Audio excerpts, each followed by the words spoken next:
Welcome guys, welcome to EduHome once again. So today we are going to discuss cash transaction. What are the related provision of the Income Tax Act related to cash? Okay, we all know that every year in the budget we see some sort of provisions, which discourages cash transaction because cash transaction is the main reason behind tax evasion, behind the accumulation of black money. So finance ministers always been focus is to discourage the cash transaction. So while the discouraging provisions are there, कभी कभी ऐसे भी provisions आते हैं which gives incentives to the taxpayers so that they deal in the banking transactions. So I have summarized some 8-9 section of the Income Tax Act which either discourages cash transaction or which gives incentive for dealing in the banking transaction. Okay, my discussion would cover the following section you can see on the screen. I will not go into the detail of each and every section, but I will touch upon so that we know why we should not do cash transaction and what are the benefits of doing the banking transaction. Okay, so let's start without getting deep. So first section is 40A3 or 40A3A. ये section simply ये बोलता है कि if you are making a cash payment in excess of 10,000 on a single day to a single person, then that related expenditure will be disallowed. अगर आप 10,000 के ऊपर का कैश पेमेंट करते हो किसी सिंगल पर्सन को सिंगल डे पे, तो हम आपके उस बिजनेस एक्सपेंस को अलाउ नहीं करेंगे इनकम टैक्स में. रेदर वही एक्सपेंडिचर अगर आप बैंकिंग चैनल, आप चेक से, डिमांड ड्राफ्ट से अगर करते हो, तब हम उस एक्सपेंस को अलाउ कर देंगे. तो you see, just because you are making payment in cash, your entire expenditure is being disallowed under this section. Number one. So this is a discouraging provision. Next is Mediclaim insurance. Under 80D of the Income Tax Act, we can get a maximum of 1 lakh deduction, including you, your family, your parents. The total deduction which we can get is INR 1 lakh. But the prime condition to get this deduction is that you have to make payment other than cash. You have to make payment through banking channel. Okay, so except 5,000 of preventive health checkup which you can make in cash, other than that the balance you have to pay through banking transaction.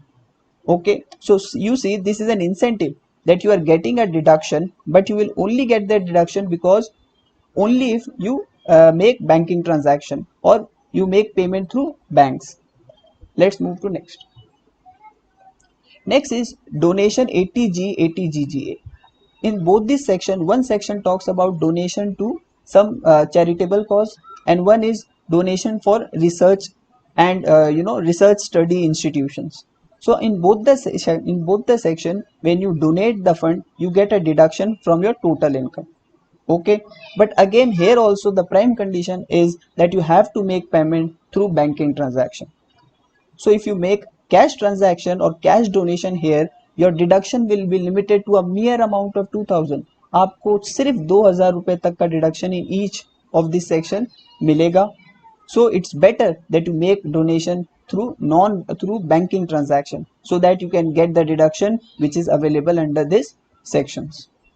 So this is also an incentive given to the taxpayer. Next, tax audit under section 44AB. We all know that if our turnover exceeds 1 crore, we have to get our accounts audited by a chartered accountant. We all know this. 1 crore cross होने से.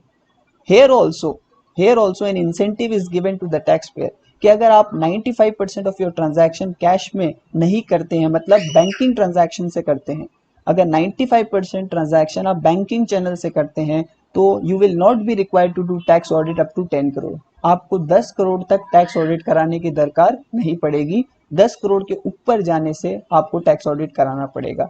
So you see, just because you are doing banking transaction and you are just ignoring cash, you are getting a 9 crore benefit. Means 9 crore benefit in the sense कि up to 10 crore आपको tax audit नहीं कराना पड़ेगा.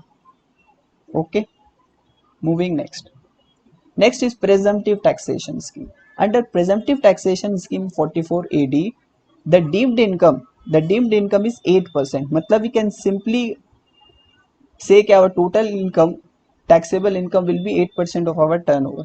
Okay, but here also an incentive is given that if you are receiving your entire revenue through banking channel, आप अपना पूरा revenue अगर banking channel के थ्रू लेते हो, NEFT या फिर RTGS और अकाउंट पे चेक अकाउंट पे बैंक ड्राफ्ट, तो हम आपका जो डीम्ड इनकम का जो परसेंटेज है उसको 2% रिड्यूस कर देंगे. So you have to just declare 6% as your total income. So you see 2% benefit will be given.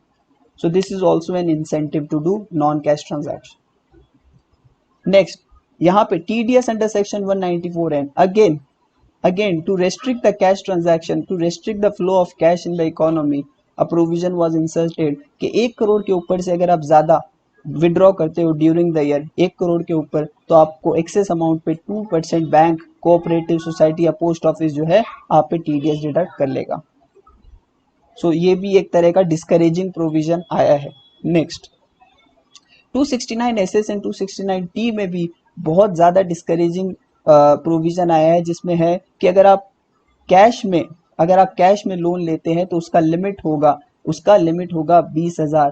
मतलब आप 20,000 या उसके ऊपर का अमाउंट का कैश लोन नहीं ले सकते, एडवांस नहीं ले सकते और डिपॉजिट नहीं ले सकते. इनफैक्ट आप 20,000 या उसके ऊपर का कैश में लोन रीपे नहीं कर सकते, डिपॉजिट रीपे नहीं कर सकते, कोई स्पेसिफाइड सम रीपे नहीं कर सकते. सो लोन और रीपेमेंट शुड बी बिलो 20,000 अगर वो कैश में. So I hope the intent of this video is very clear. The intent is to show how Income Tax Act is trying to insert provisions so as to minimize the cash transaction in the economy. I have tried to summarize as much as possible. I know there are number of sections still left which related to cash. So please do write in the comment box if you know any section relating to cash other than these which I have already mentioned. Thank you.